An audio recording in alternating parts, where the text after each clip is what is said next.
ओम श्री गणेशाय नमः। ओम श्री परमात्मने नमः। श्री गर्ग संहिता 30वां अध्याय। उधर्वकेश और अनिरुद्ध का तथा नद और गद का घोर युद्ध। उधर्वकेश और नद का वध। श्री गर्ग जी कहते हैं, महाराज, जब उधर्वकेश मूर्छा से उठकर दूसरे रथ पर आरूढ़ हो ज्यों ही अनिरुद्ध के सामने संग्राम के लिए आया, त्यों ही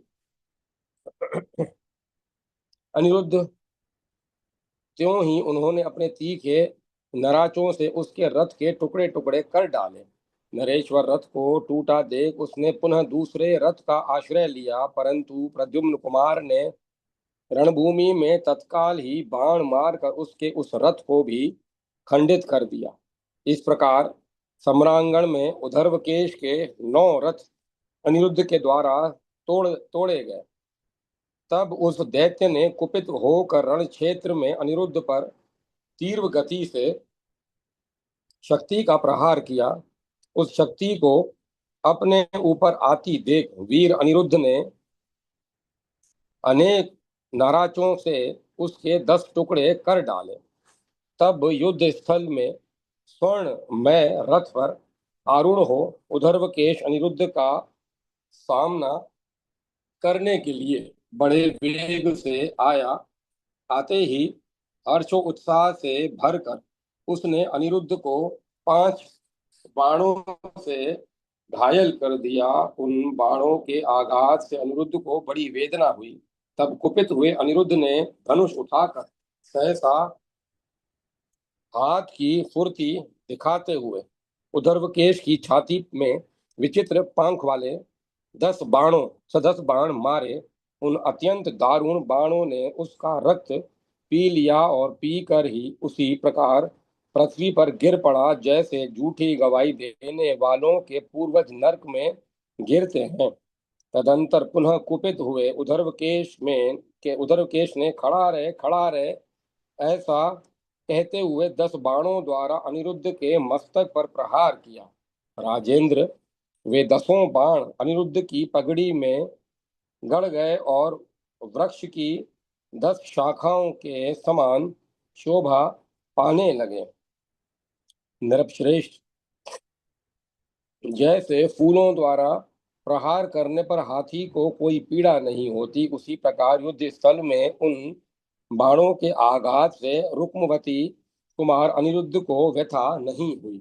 माधव, अनिरुद्ध ने अत्यंत रोष में भरकर विचित्र पांख वाले तथा स्वर्ण में पंख वाले 100 बाण अपने धनुष पर रखकर प्रत्यंचा खींच कर छोड़े। राजन, वे बाण उधर्वकेश के सारे अंगों को भेदन करके रक्त रंजित हो शीघ्र ही नीचे गिर गए। ठीक उसी तरह जैसे श्री कृष्ण भक्ति से विमुख मनुष्य अधोगति को प्राप्त होते हैं, उन बाण समूह से आहत होने पर युद्ध स्थल में उधर्वकेश के प्राण पखेरु उड़ गए। नृपश्रेष्ठ, उस समय दैत्य सेना में हाहाकार मच गया। यादवों की सेना में जय हो की ध्वनि गूंज उठी और देवता लोग अनिरुद्ध के ऊपर फूलों की वर्षा करने लगे। यादव राज उधर्वकेश उस युद्ध स्थल से दिव्य देह धारण करके विमान पर आरूढ़ हो पुण्य आत्माओं के निवास स्थान स्वर्ग लोक में चला गया। भाई को मारा गया देख नद शोक से भर गया।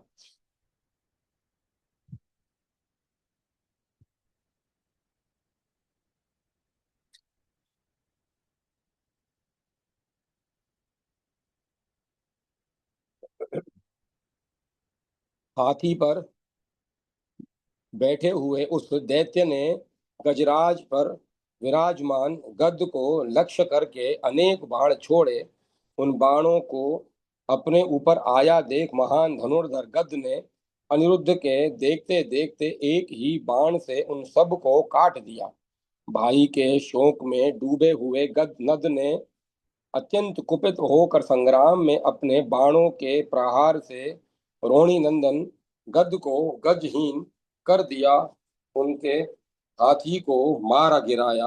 सैकड़ों बाणों के आघात से उस हाथी के अंग अंग विदीर्ण हो गए थे। इसीलिए वह पंच तत्व को प्राप्त हो गया और गद उसके साथ ही भूमि पर गिर पड़े। वह अद्भुत सी घटना घटित हुई।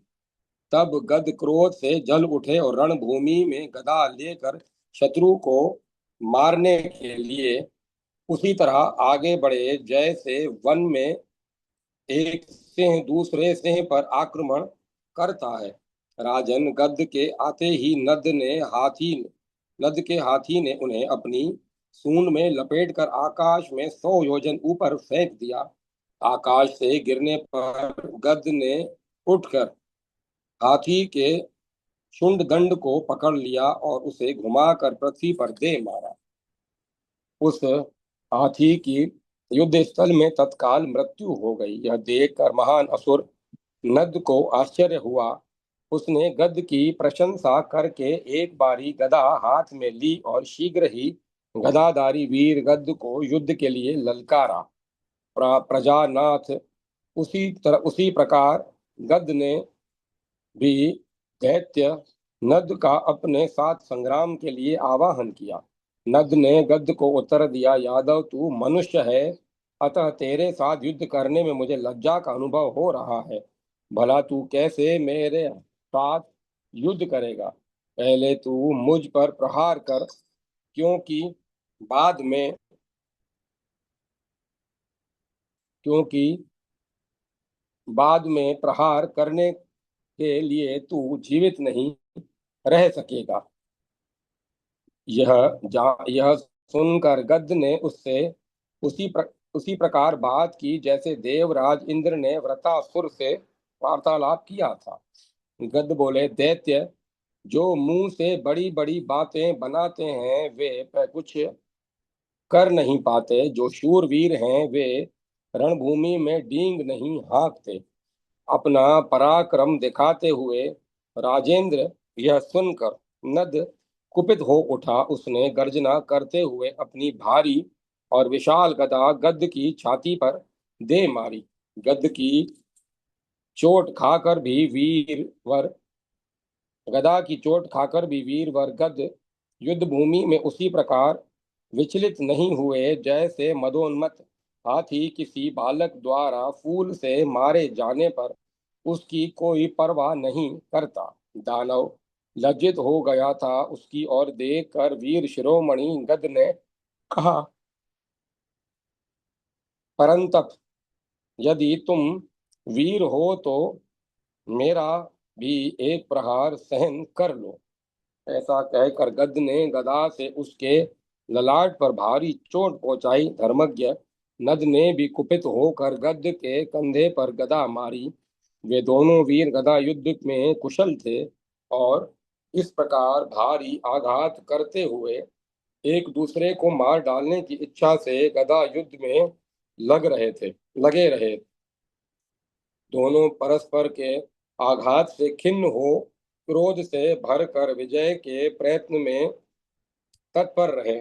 परंतु वहां उनमें से कोई भी न तो हारता था और न उत्साहहीन ही होता था। बाल पर, कंधे पर, मस्तक पर, वक्ष स्थल में तथा संपूर्ण अंगों में आघात लगने से वे लहूलुहान हो रक्त से भीग गए थे और दो खिले हुए पलाश वृक्षों के समान दिखाई पड़ते थे। समरांगण में गदाओं द्वारा उन दोनों का महान युद्ध चल रहा था। उनकी दोनों गदाएं आग की चिंगारियां छोड़ती हुई परस्पर चूर चूर हो गई। तब उन दोनों गद यादव और नद दैत्य ने में घोर बाहुयुद्ध होने लगा। उस समय रोष से भरे हुए बलराम के छोटे भाई गद ने नद को अपनी बाहों से पकड़कर उसी तरह पृथ्वी पर दे मारा जैसे सिंहराज किसी भैंसे को पटक देता है। तब दैत्य ने गद की छाती में मुक्के से प्रहार किया। लगे हाथ गद ने भी उसके मस्तक पर एक बंधा हुआ मुक्का जड़ दिया। मुक्कों, घुटनों, पैरों, तमाचों और बाजुओं से वे दोनों एक दूसरे पर प्रहार कर रहे थे और दोनों ही रोष से अपने अधर पल्लव दबाए हुए थे। तब समर भूमि में दैत्य ने कुपित हो बलपूर्वक गद्द का एक पैर पकड़ लिया और घुमाकर उन्हें धरती पर दे मारा। उसी समय रोष से जलते हुए गद्द ने भी उठकर शत्रु का एक पैर पकड़कर उसे घुमाते हुए हाथी के पृष्ठभाग पर पटक दिया। राजन दैत्य ने फिर उठकर रोहिणी कुमार को जा पकड़ा और बलपूर्वक आकाश में उन्हें 100 योजन ऊपर फेंक दिया। वहां से गिरने पर भी वज्र के समान अंग वाले गद्द को कोई चोट नहीं पहुंची। किंचन मात्र मन में व्याकुलता हुई। फिर उन्होंने उसकी फिर उन्होंने उस दैत्य को भी 1 सहस्त्र योजन ऊपर उछाल दिया। उतनी ऊंचाई से गिरने पर भी वह दैत्य फिर उठकर युद्ध करने लगा। गद नद को और नद गद को पारस्परिक आघातों द्वारा चोट पहुंचाते रहे। नरप्रेश्वर भयंकर घूसों की मार से उन दोनों में महान युद्ध छिड़ा हुआ था। दोनों में लाठा लाठी, मुक्का मुक्की, केशा केशी, झोंटा झोंटी, नखा नखी, बकोटा बकोटी और दांता दांती होने लगी। इस प्रकार घोर युद्ध छिड़ा हुआ था। इस तरह जूझते वे दोनों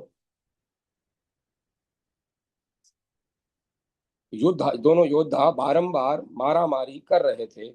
एक दूसरे के वध की इच्छा से दोनों आपस में इस प्रकार गुथ गए कि पैर पर पैर, छाती पर छाती, हाथ पर हाथ और मुंह पर मुंह सट गया था। बलपूर्वक आक्रमण के शिकार होकर वे दोनों गिरे और मूर्छित हो गए। नरेश्वर उन दोनों का ऐसा युद्ध देखकर यादव और दानव बोलने लगे, गद धन्य है, नद धन्य है। गद्द को गिरा देख अनिरुद्ध शोक में डूब गए। उन्होंने जल छिड़क कर और व्यजन घुलाकर गद्द को होश में लाने की चेष्टा की। राजेंद्र वे तत्काल क्षण भर में उठकर खड़े हो गए और बोल उठे, कहाँ नद है, कहाँ नद है। वह मेरे भय से युद्ध छोड़कर भाग तो नहीं गया। लोगों ने देखा वह दानव वहां मूर्छित होकर प्राण शून्य हो गया था। फिर तो यादव और देवता लोग जय जयकार करने लगे। इस प्रकार श्री गर्ग संहिता के अंतर्गत अश्वमेध खंड में उधर्व केश और नद दैत्य का वध नामक 30वां अध्याय पूरा हुआ। जय माता सरस्वती। जय मां सरस्वती। 31वां अध्याय। वृक द्वारा सिंह का और सांब द्वारा कुशाम्ब का वध। श्री गर्ग जी कहते हैं, राजन, अपनी सेना की पराजय होती देख गधे पर चढ़ा हुआ सिंह नामक दैत्य और रोष से आग बबूला हो उठा और रथ पर बैठे हुए वृक पर बाणों द्वारा प्रहार करने लगा।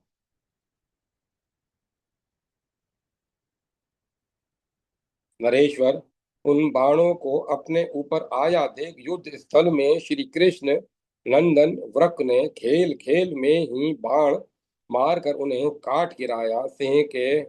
सिंह ने फिर बाण मारे और श्री कृष्ण कुमार ने फिर उन्हें काट डाला। राजन, फिर तो रण क्षेत्र में असुरराज सिंह के क्रोध की सीमा न रही। उसने धनुष पर 8 बाण रखे। उनमें से 4 बाणों द्वारा उस वीर ने वृक के घोड़ों को यमलोक पहुंचा दिया। एक बाण से हंसते हुए उसने वेग पूर्वक उसके रथ की बहुत ही ऊंची और भयंकर ध्वजा काट डाली और एक बाण से सारथी का सिर धड़ से अलग करके पृथ्वी पर गिरा दिया। हे राजन, फिर एक बाण से रोष पूर्वक रणभूमि में उनके प्रत्यंचा सहित धनुष को काट दिया और एक बाण से उस वेगशाली दैत्य ने वृक की छाती में चोट पहुंचाई। उसके इस उस इसके उस अद्भुत कर्म को देखकर सब वीरों को बड़ा आश्चर्य हुआ। उसी समय वृक ने सहसा उस दैत्य पर शक्ति से आघात किया।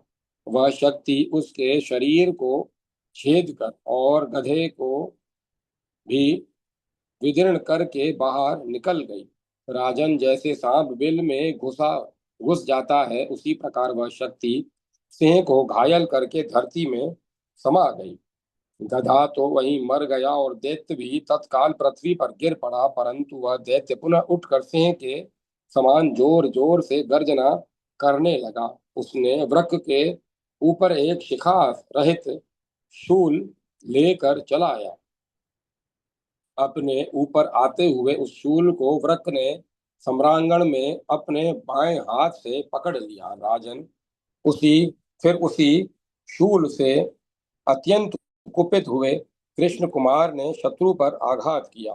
सिंह का शरीर विदीर्ण हो गया। वह हाय हाय करता हुआ पृथ्वी पर गिरा और मर गया। उसी समय सम्रांगण में दानवों का महान हाहाकार प्रकट हुआ।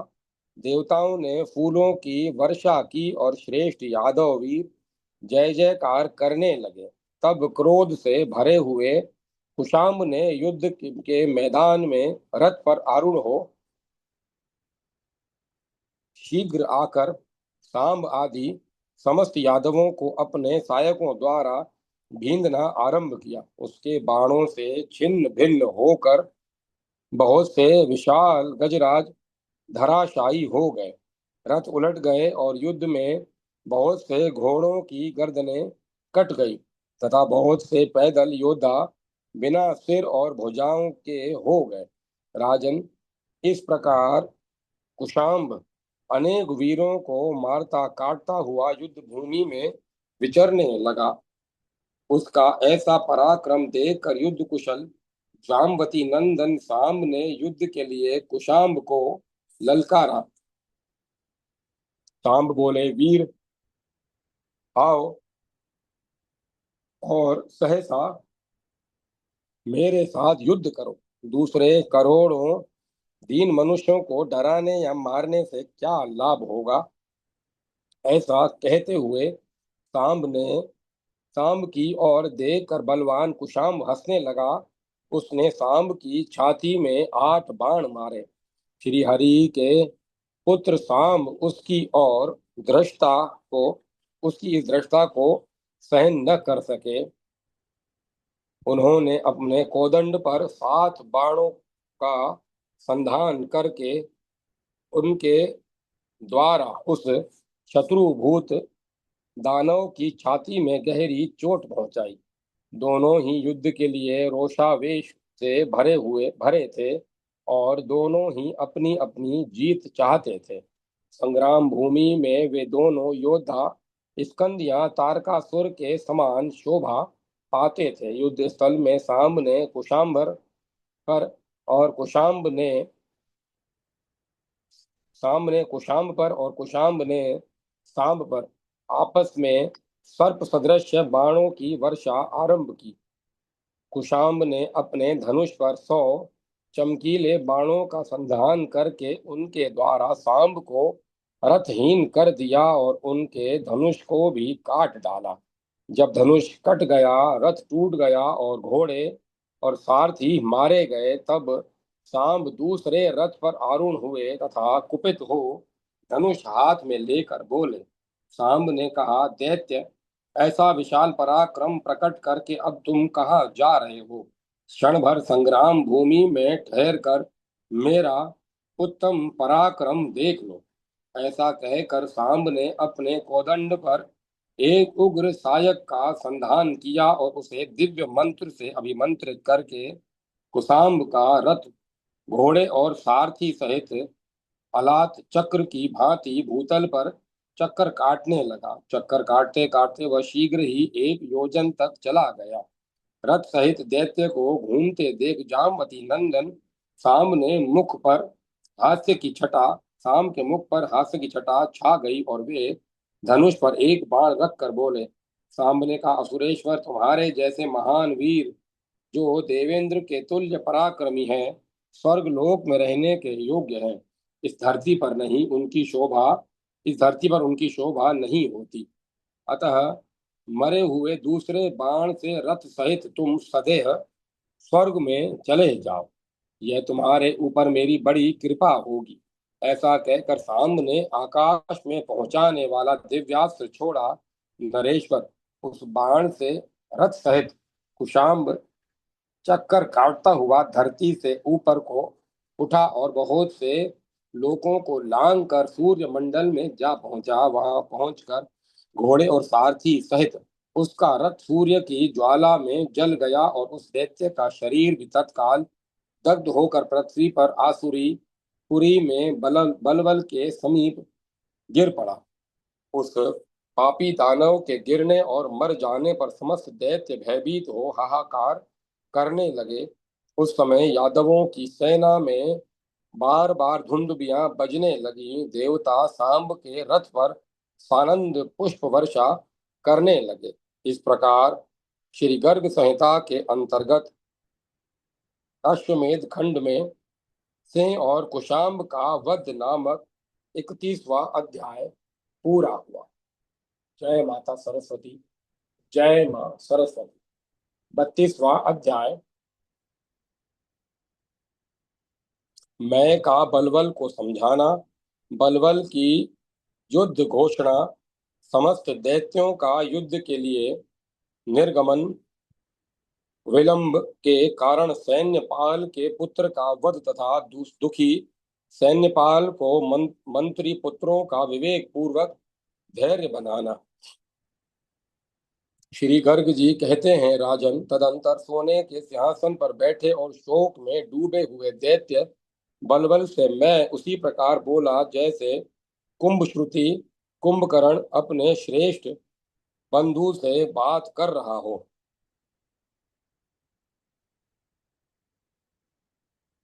नरेश्वर, आज तुमने यादवों का बल देख लिया। दैत्य समूहों सहित तुम्हारे 4 मंत्री मारे गए। अब तुम्हारे नगर में प्रमुख लोगों में से तुम बचे हो और मैं दैत्यराज। अब तुम्हारी जैसी इच्छा हो वैसा करो। बलबल बोला, अब मैं यादवों का शीघ्र विनाश करने के लिए रणभूमि में जाऊंगा। तुम महल में छिपे रहो। हरि कृष्ण हरि श्री कृष्ण तो पहले नंद का पुत्र कहा जाता था, अब यह निर्लज वसुदेव उसे अपना पुत्र मानता है।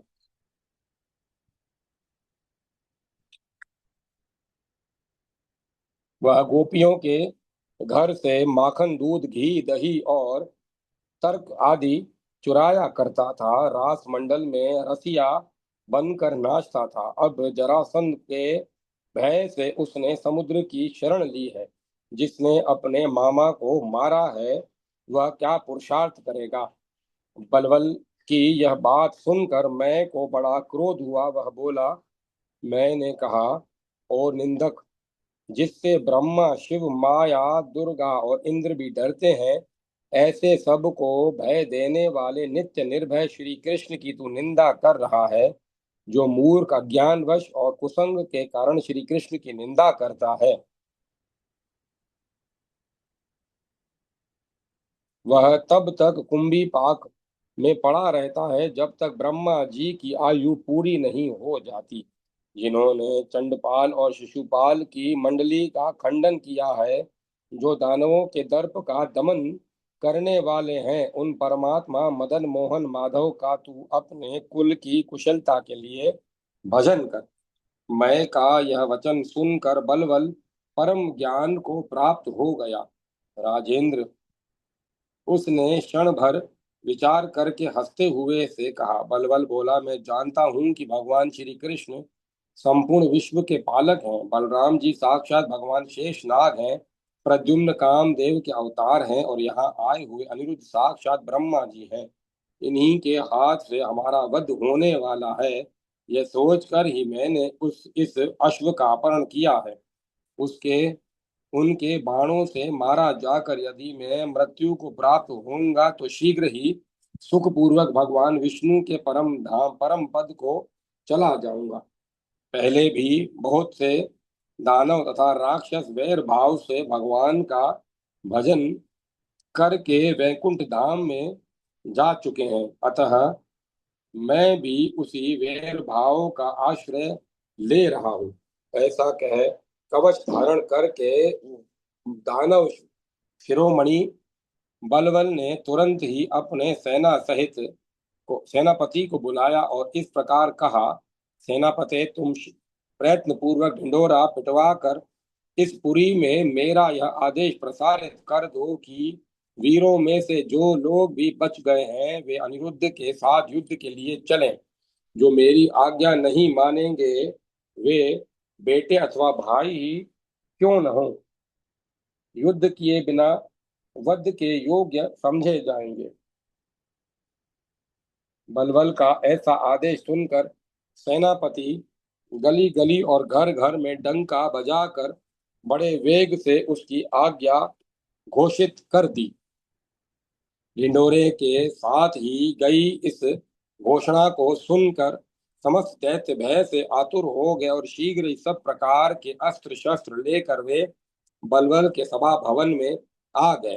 तब सबसे पहले सैन्यपाल लाख दैत्यों से घिर कर कवच और धनुष से सुसज्जित हो रथ के द्वारा नगर से बाहर निकला। दुर्नेत्र, दुर्मुख, दुस्वभाव और दुर्मुद ये मंत्रियों के 4 पुत्र भी युद्ध के लिए निकले। बलबल के साथ महामत, गजराज, चपल अंग वाले तुरंग तथा देव विमानों के समान आकाश वाले रथ थे। विद्याधरों के समान पैदल योद्धा भी साथ चल रहे थे।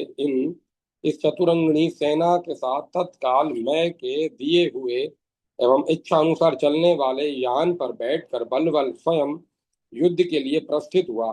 उसके साथ 4 लाख बड़े बड़े असुर थे। सैन्यपाल का पुत्र भूखा था और घर पर भोजन कर रहा था, इसीलिए युद्ध के निमित्त शीघ्र नहीं निकल सका। सेना में उसे नहीं आया देख बलबल के सैनिकों ने डरते डरते दैत्यराज से उसके अनुपस्थित होने की बात बताई। तब बलबल ने के आदेश से कई वीर गए और उसे रोष पूर्वक रस्सियों से बांधकर राजा के सामने ले आए।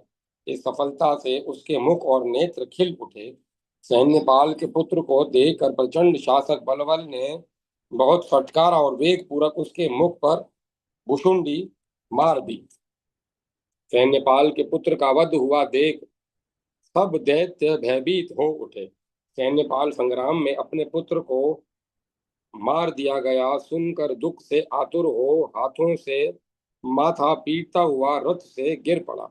वह पुत्र के दुख से दुखी हो अत्यंत विलाप करने लगा। हाँ पुत्र, हाँ वीर, मुझ वृद्ध पिता को छोड़कर रण क्षेत्र में शतघ्नी के मार्ग से तुम स्वर्ग को चले गए, मेरा दर्शन तक नहीं किया। बेटा, तुम राजा के शासन से युद्ध किए बिना ही कहाँ चले गए। इस तरह विलाप करता हुआ सैन्यपाल सम्रांगण में रो रहा था। तब मंत्रियों के पुत्रों ने शोक मग्न सैन्यपाल को सामने आकर कहा। मंत्री पुत्र बोले, सेनापते, तुम तो शूरवीर हो, रणभूमि में आकर रोदन न करो। शोक करने पर भी जो मर गया वह तुम्हारे पास लौट कर नहीं आएगा। मृत्यु जीवधारियों के पीछे जन्म काल से ही लगी रहती है, वही इस समय प्राप्त हुई है। वीर पुरुष मृत्यु के लिए शोक नहीं करते हैं। मूर्ख लोग ही मृत पुरुष के लिए सदा शोक में डूबे रहते हैं। कोई गर्भ में मर जाते हैं, किसी का जन्म लेते ही मृत्यु हो जाती है, कोई बचपन में और कोई जवानी में ही काल कवलित हो जाते हैं, कोई कोई ही बुढ़ापे में मरते हैं, कोई शस्त्र से, कोई रोग से, कोई दुख से और कोई ऊंचे स्थान से गिरने के कारण मृत्यु के वशीभूत होते हैं। देववश कर्म के अधीन हुए सभी जीव एक दिन मृत्यु को प्राप्त होंगे। कौन किसका पिता और पुत्र है अथवा कौन किसकी माता या प्रियतमा पत्नी है, विधाता कर्म के अनुसार प्राणियों में संयोग और वियोग कराया करता है। संयोग में बड़ा आनंद मिलता है और वियोग में प्राण संकट की घड़ी आ जाती है। ऐसी अवस्था सदा मूर्खों की ही हुआ करती है। आत्माराम पुरुष निश्चय ही हर शोक के वशीभूत नहीं होते हैं। तुम दुखी होकर जब अपने प्राणों का त्याग कर रहे हो तो आत्मघाती बनोगे। इसका परिणाम यह होगा कि नरक में पड़ोगे और फिर जन्म लोगे, इसमें संशय नहीं है। इसीलिए इस महासमर में तुम श्रेष्ठ यादव वीरों के साथ युद्ध करो। क्षत्रिय वृत्ति वाले लोगों के लिए धर्म युद्ध से बढ़कर परम कल्याण का साधन दूसरा कोई नहीं है। जो समरांगण में धर्म युद्ध करते हुए शत्रु के सामने वीर गति को प्राप्त होते हैं, वे समस्त लोकों को लांग कर भगवान विष्णु के परम धाम में चले जाते हैं।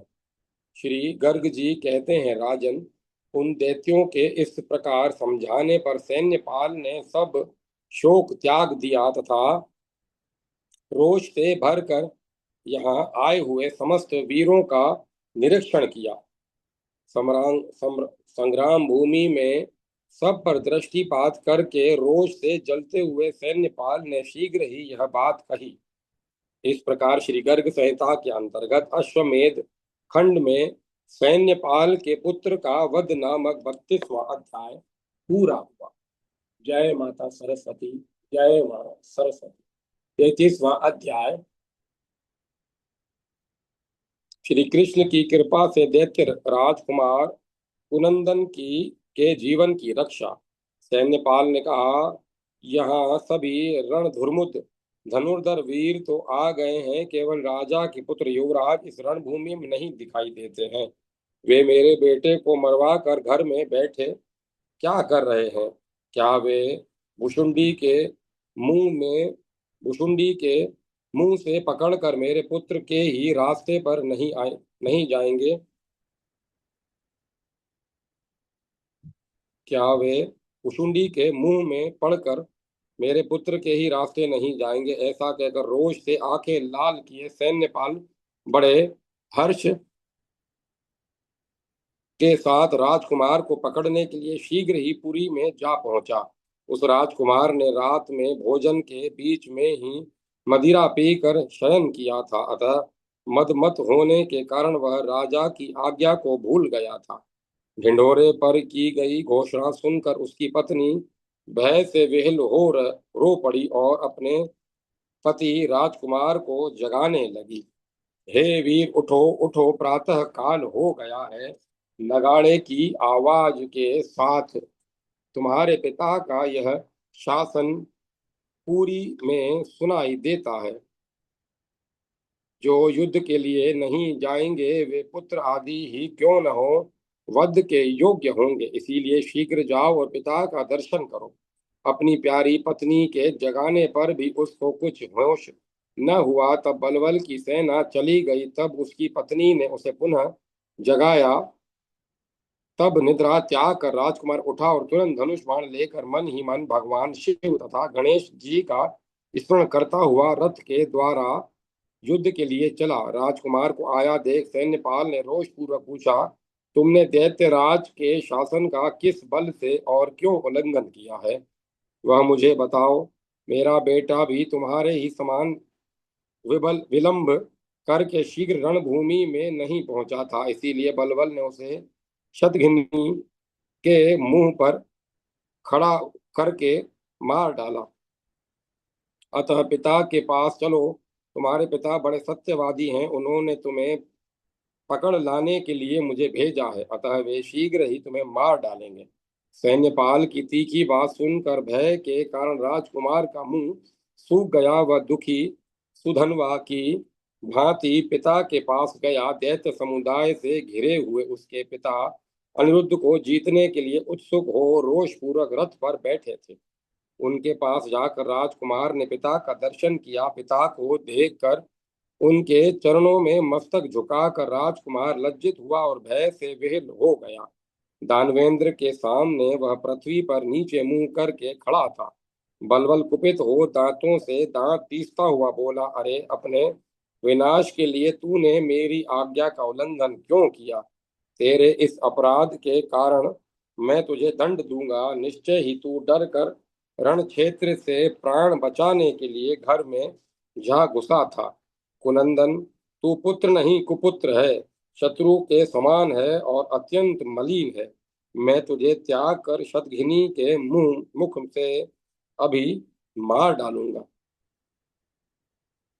अपने बेटे से ऐसा कहकर वीर बलबल दुख से आंसू बहाने लगा और मन ही मन खिन्न होकर बोला, हाय, मैंने ऐसी प्रतिज्ञा क्यों की। अहो, सैन्यपाल के बेटे को मैंने बिना अपराध के ही मार डाला।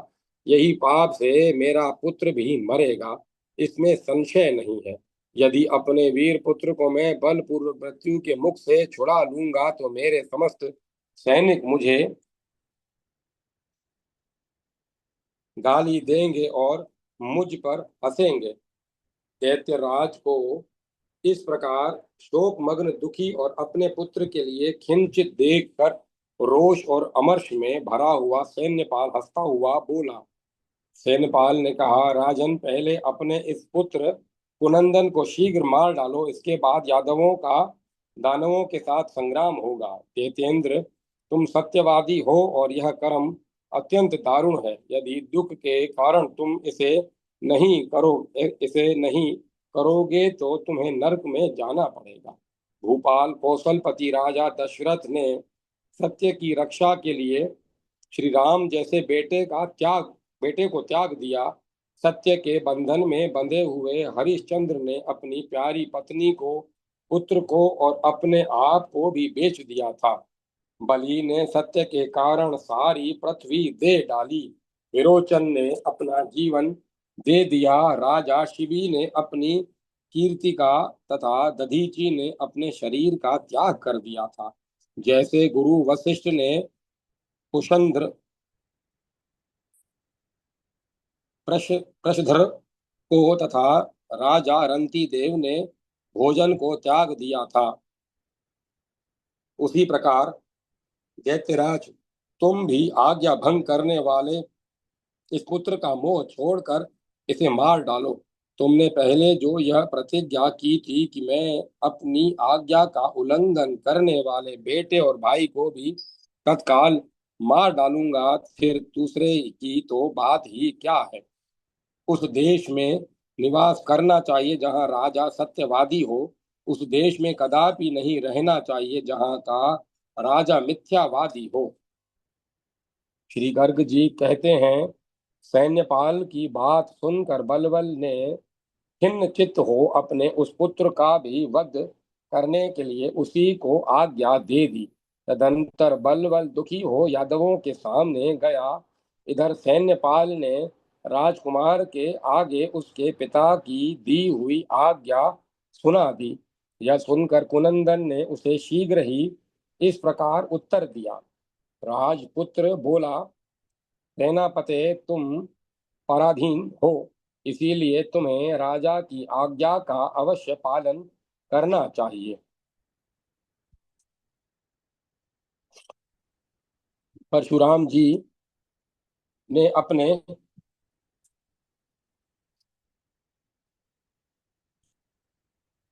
परशुराम जी ने अपने पिता की आज्ञा से माता का मस्तक काट लिया था। सैन्यपाल, मैं निश्चिंत हूँ।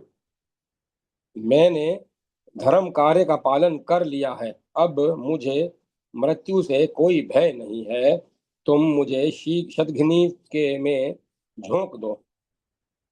ऐसा कहकर राजकुमार ने अपना किरीट, भुजबंद, मोतियों का हार, स्वर्णमयी माला और कुंडल और कड़े आदि सब आभूषण ब्राह्मणों को दान कर दिए। उन ब्राह्मणों ने बड़े दुख से उस राजकुमार को आशीर्वाद दिया। तदंतर स्नान करके अपने शरीर में तीर्थ की मिट्टी पोत कर मुख में तुलसी दल और कंठ में तुलसी की माला पहनकर राजकुमार श्री कृष्ण हे राम श्री कृष्ण हे राम इस प्रकार कहता हुआ भगवान श्री हरि का स्मरण करने लगा। राजेंद्र, सैन्यपाल ने बलपूर्वक उसकी दोनों भुजाएं पकड़ ली और रोष पूर्वक उसे शतघ्नी के मुख में डाल दिया। उसी समय हाहाकार मच गया। समस्त सैनिक फूट फूट कर रोने लगे। बलबल भी रो उठा और वह खड़े हुए ब्राह्मण भी रोदन करने लगे। शतघिनी में बारूद भरकर उसमें तांबे के गोले डाल दिए गए और वह अग्नि युक्त होकर तप गई।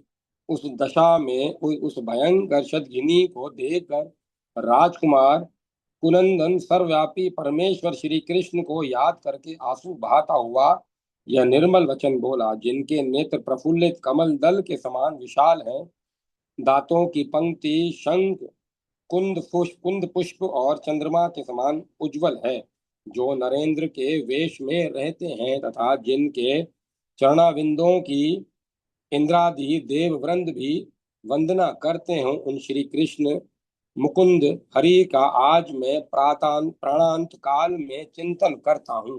हे कृष्ण, हे गोविंद, हे हरे, हे मुरारे, हे द्वारकानाथ श्री कृष्ण गोविंद, हे वज्रेश्वर श्री कृष्ण गोविंद तथा हे पृथ्वी पालक श्री कृष्ण गोविंद, आप भय से मेरी रक्षा कीजिए। गोविंद, आपके स्मरण से हाथी ग्रह के संकट से छूट गया था। स्वयंभू मनु प्रहलाद अम्बरीश ध्रुव अनर्थ राज कक्षीवान भी भय से मुक्त हुए थे। बहुला सिंह के चुंगल से छूटी थी रेवत और चंद्रहास की भी आपकी शरण में जाने से रक्षा हुई थी। उसी प्रकार मैं भी आपकी शरण में आया हूँ। अहो, यदि युद्ध किए बिना पहले ही मेरी मृत्यु हो जाती है तो यह उचित नहीं है। अभी मैंने युद्ध स्थल में अपने बाणों द्वारा अनिरुद्ध को संतुष्ट नहीं किया, यादवों को संतोष नहीं दिलाया, श्री कृष्ण के पुत्रों के दर्शन नहीं किए, शांग्र धनुष से छूटे हुए बाणों द्वारा अपने इस शरीर के टुकड़े टुकड़े नहीं करवाए। ऐसी दशा में शूरवीर कुंदन की यह चोर के समान गति हो गई। भगवान, मैं आपका भक्त हूँ, मेरी दुर्गति देख कर समस्त पापिष्ट मुझ पर हंसते हैं। जिसे भूमि पर देख कर यमराज भी पलायन कर जाते हैं, विघ्न डालने वाले विनायक गण मर जाते हैं, उस पूजनीय और निरंकुश कृष्ण भक्त मुझ कुनंदन को शतघिनी कैसे मार डालेगी। श्री गर्ग जी कहते हैं, राजन, वह शूरवीर कुनंदन जब ऐसी बात कर रहा था, उसी समय सैन्यपाल की आज्ञा से किसी ने शतघिनी को छोड़ा। छोड़ने के साथ ही हाहाकार मच गया। नरेश्वर, उस समय श्री कृष्णचंद्र के स्मरण से एक विचित्र बात हो गई। शतघिनी शीतल हो चुकी थी और आग की ज्वाला बुझ गई थी। राज सिंह यह आश्चर्य देख कर वहां खड़े हुए राजा आदि सब लोग बड़े विस्मित हुए। तब सैन्यपाल बोला, शतघिनी की बारूद सूखी पड़ी है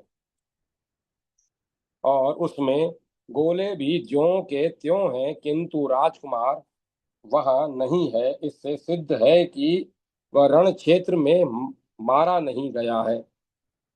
उसकी बात सुनकर वीरगण रुष्ट होकर बोले, यह परम बुद्धिमान पाप शून्य शूरवीर राजकुमार भगवान श्री कृष्ण का भक्त है, इसीलिए भगवान ने ही उसे दुख से बचाया है। अब फिर तुम्हें इसका वध नहीं करना चाहिए। उन वीरों की बात सुनकर सैन्यपाल को बड़ा रोष हुआ। उसने जब पुनः दृष्टिपात किया तो राजकुमार शतघिनी के मुख में बैठा दिखाई दिया। उसके नेत्र बंद थे और वह माला लेकर कृष्ण कृष्ण कृष्ण कृष्ण कृष्ण कृष्ण जप रहा था। उसे देखकर उस दुष्ट सैन्यपाल ने फिर उसे मारने के लिए शतघिनी दाग दी, किंतु उस समय शतघिनी फट गई और उससे वज्रपात के समान शब्द हुआ। शतघिनी के गोले से सैन्यपाल की मृत्यु हो गई और उसकी ज्वाला से उसका अनुसरण करने वाले सैनिक जल गए।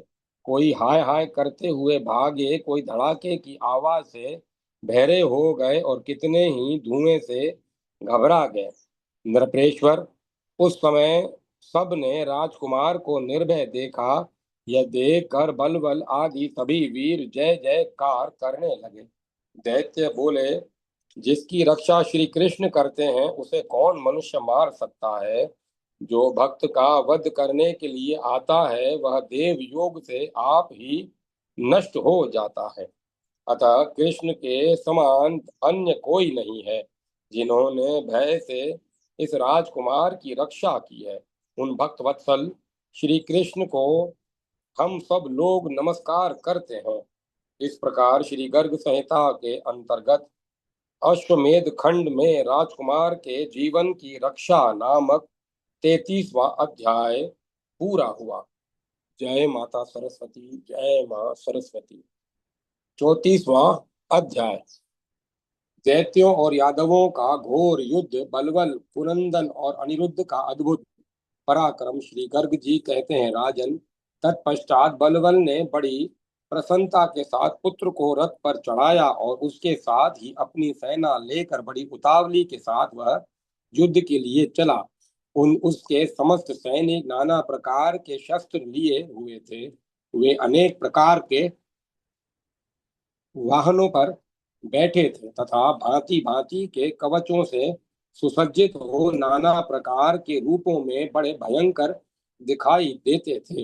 वे गजराज के समान हुष्ट पुष्ट शरीर वाले और सिंह के समान पराक्रमी थे। वे पृथ्वी को कंपित करते हुए वृषणी वंशी यादवों के सम्मुख गए। उन बहुत से दैत्यों को आया हुआ देख अनिरुद्ध शंकित हो गए और उन्होंने समस्त यादवों की रक्षा के लिए चक्रव्यूह की रचना की। चारों ओर से शूरवीर यादव सब प्रकार के अस्त्रों शस्त्रों के लिए अस्त्र शस्त्र लिए हाथी घोड़े और रथों द्वारा खड़े होकर बड़ी शोभा पाने लगे। राजन, उनके मध्य भाग में इंद्रनील आदि राजा खड़े हुए।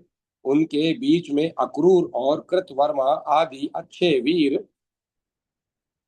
स्थित हुए। राजेंद्र, उनके बीच में गद्र आदि श्री कृष्ण के भाई विराजित हुए। उनके मध्य भाग में सांब और दीप्तिमान आदि महान वीर खड़े हुए। पृथ्वीनाथ इस प्रकार चक्रव्यूह बनाकर उसके मध्य में प्रद्युम्न कुमार अनिरुद्ध कवच धारण करके खड़े हुए। नरेश्वर, वहां सागर के तट पर यादवों के साथ दानवों का बड़ा घोर युद्ध हुआ। मानो अनेक समुद्रों के साथ एक से दूसरे समुद्र जूझ रहे हों। उस संग्राम स्थल में रथी रथियों के साथ, हाथी सवारों के साथ, अश्वारोही अश्वरोही के साथ और पैदल वीरों के साथ परस्पर युद्ध करने लगे। राजन, तीखे बाणों, ढाल, तलवारों, गदाओं, रिश्तियों, पाशों, फरसों, शतघिनियों और भुशुंडियों द्वारा यादव वीर बलबल के सैनिकों का वध करने लगे। उनकी मार खाकर भयभीत हो वे सब के सब अपना अपना रणस्थल छोड़कर भाग चले। सैनिकों के पैरों से उड़ी हुई बहुत सी धूल राशि ने आकाश और सूर्य को ढक दिया। सब और अंधकार फैल गया और उस अंधेरे में समस्त महादैत्य युद्ध से पीठ दिखाकर पलायन करने लगे। यादवों के सहायकों से घायल होकर उन असुरों में से कितने ही कुएं में गिर गए, कई औंधे मुंह होकर गड्ढे में गिर पड़े और कितने ही पोखरे तथा बावली में डूब गए। अपनी सेना में भगदड़ मची देख बलबल रोष से भर गया और चारों मंत्री कुमारों तथा अपने पुत्रों के साथ यादवों का सामना करने के लिए आया। उस महासमर में बलबल के साथ अनिरुद्ध दुर्नेत्र से दुर्नेत्र के साथ बृहद्बाहु, दुर्मुख के साथ बलवान अरुण, दुस्वभाव के साथ न्योग्रोद्र, दुर्मद के साथ कवि तथा कुंदन के साथ श्री कृष्ण पुत्र सुनंदन युद्ध करने लगे। राजेंद्र, इस प्रकार वहां युद्ध देवताओं को भी विस्मय में डाल देने वाला संग्राम छिड़ गया। कार्तिक मास के संपूर्ण दिन वह युद्ध में ही व्यतीत हो गया। कार्तिक मास के संपूर्ण दिन वहां युद्ध में ही व्यतीत हो गए। राजन बारंबार अपना धनुष टंकारते हुए बलबल ने कुपित हो रणभूमि में इंद्रनील को 3 और हेमांगद को 6 बाण मारे। अनुशाल्व को 10, अक्रूर को 10, गद को 12 और युधान को 5 बाणों द्वारा युधान को 5, कृतवर्मा को 5, उद्धव को 10 और अनिरुद्ध को 100 बाणों द्वारा सम्रांगण में उस असुर ने घायल कर दिया। उसके बाणों से के आघात से रथों सहित वे सभी वीर 2 घड़ी तक चक्कर काटते रहे। रणभूमि में उनके घोड़े मर गए तथा रथ चूर चूर हो गए। मानद नरेश उसके हाथ की फुर्ती देखकर अनिरुद्ध आदि समस्त यादव चकित हो गए। फिर वे सब के सब दूसरे रथों पर आरूढ़ हुए। राजन उधर बलबल भी दूसरे दूसरे वीरों को देखने के लिए चला। तब क्रोध से लाल आंखें किए अनिरुद्ध ने कहा, अहो ओ दैत्य, मेरे सामने खड़ा रहे, पराक्रम दिखाकर तू कहाँ जाएगा? मेरे तीखे बाणों को भी देख ले। अनिरुद्ध की यह बात सुनकर दैत्य वायु युवराज कुनंदन बलबल के देखते देखते शीघ्र ही बोल उठा। राजपुत्र ने कहा, प्रद्युम्न नंदन, रणभूमि में दैत्यराज को देखने की योग्यता तुम में नहीं है, इसीलिए पहले इस युद्ध स्थल में तुम मेरा बल देख लो। अनिरुद्ध बोले, दैत्य कुमार, तू अभी बालक है, युद्ध करने की योग्यता नहीं रखता, अतः अपने घर जाकर कृत्रिम खिलौनों से खेल। राजकुमार ने कहा, आज तुम यहाँ बड़े बड़े वीरों के साथ मुझ बालक का खेल देखो, यदि घर जाकर खेलूंगा तो वहां कोई नहीं देखेगा। ऐसा कहकर कुनंदन ने अपने प्रचंड कोदंड पर 100 सहायक रखे और उस उनके द्वारा अपना बल दिखाते हुए उसने रथ पर बैठे हुए अनिरुद्ध को घायल कर दिया। उन बाणों के आघात से सारथी, घोड़े तथा रथ के साथ वे स्वयं भी आकाश मार्ग से चक्कर काटते हुए कपिलाश्रम में जा गिरे। अनिरुद्ध के चले जाने पर तत्काल हाहाकार मच गया। तब रणस्थल में कुपित हुए सांब आदि यादव उस दैत्य कुमार को मारने के लिए आए। उन बहुसंख्यक योद्धाओं को आया देख युवराज को बड़ा हर्ष हुआ। उस बलवान वीर ने युद्ध स्थल में सांब को 10, मधु को 5, बहुदबाहु को 3, चित्रभानु को 5, व्रक को 10, अरुण को 7, संग्राम जीत को 5, सुमित्र को 3, दीप्तिमान को 3, भानु को 10, वेद बाहु को 5, पुष्कर को 7, श्रुतदेव को 8, सामने खड़े हुए सुनंदन को 20, विरूप को 10, चित्रबाहु को 9, न्योग्रोध को 10 तथा कवि को 9 तीखे बाणों द्वारा घायल कर दिया। साथ ही उस मानी कुनंदन ने बड़ी प्रसन्नता के साथ विजय सूचक शंख ध्वनि की। उसके बाणों से रथ और घोड़ों से चक्कर काटते हुए कोई 1 योजन पर गिरे, कोई 5 कोस पर और कोई 2 योजन पर।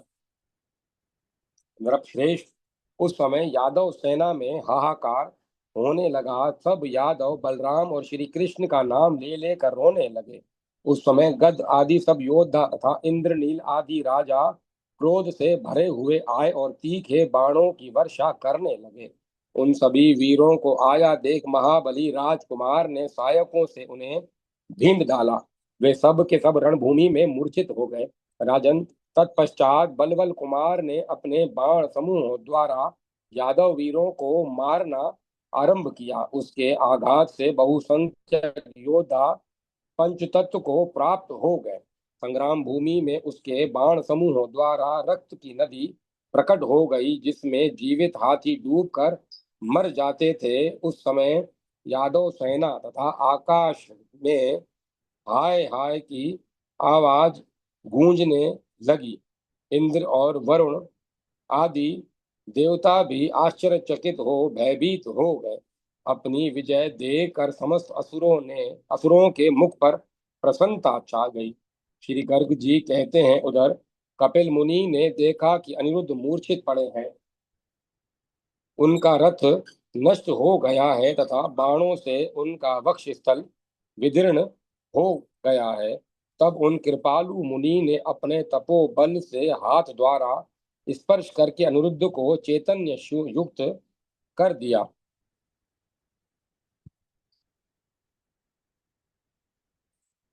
तदंतर युद्ध यदुकुल तिलक अनिरुद्ध ने उठकर उन सिद्ध महर्षि को नमस्कार किया और समस्त यादवों को हर्ष प्रदान करते हुए वे सेतु मार्ग से रण क्षेत्र में आ गए।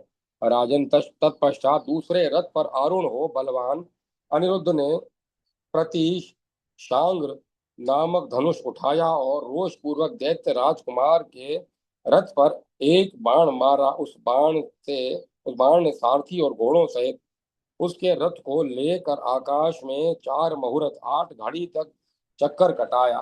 उस समय समस्त दानवों और वृषणी वंशी वीरों ने यह प्रत्यक्ष देखा कि रथ सहित कुनंदन आकाश में चक्कर काट रहा है। उसके बाद सांब आदि वीर दूसरे रथों पर आरूढ़ हो वेग पूर्वक आए।